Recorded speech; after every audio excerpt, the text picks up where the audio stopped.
三，不搞外遇，男女平等的恋爱制度，保护恋爱双方的合法权益。第3条，李志和雷闪闪在双方自愿的前提下发生性关系，并且实行计划生育。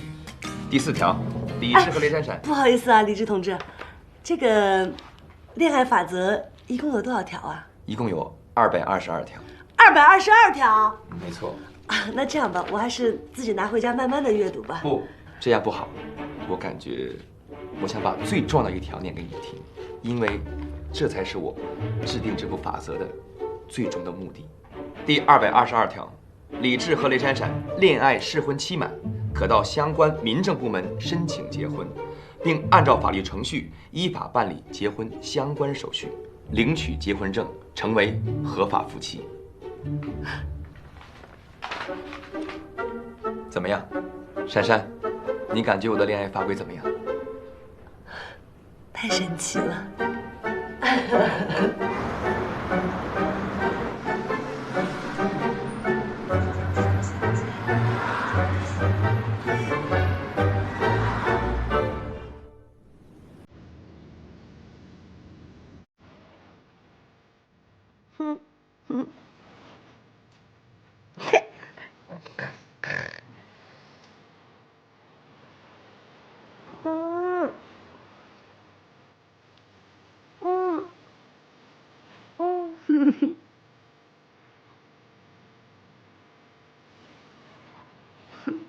讨厌。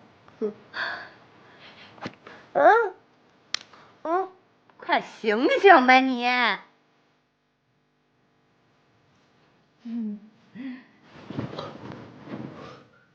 这是干嘛呢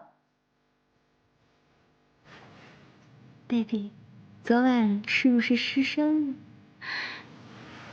以走婚的名义滥情也是不道德的。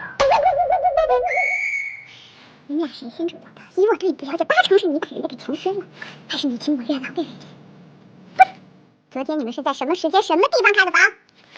说好了先求婚再走婚，那个男的长得什么德行我们俩都没见过，你就急着把自己献身了，你对得起我和冬眠吗？你想反抗啊？要辩护啊？申诉总可以吧？给他个机会吧。我们不能放过一个坏人，也不能错杀一个好人。那你有什么冤情就说出来吧。如果确实是觉得冤枉的话，你也是可以从轻发落的。你们两个肮脏的灵魂，知道人家是干什么的吗？啊，不就一律师吗？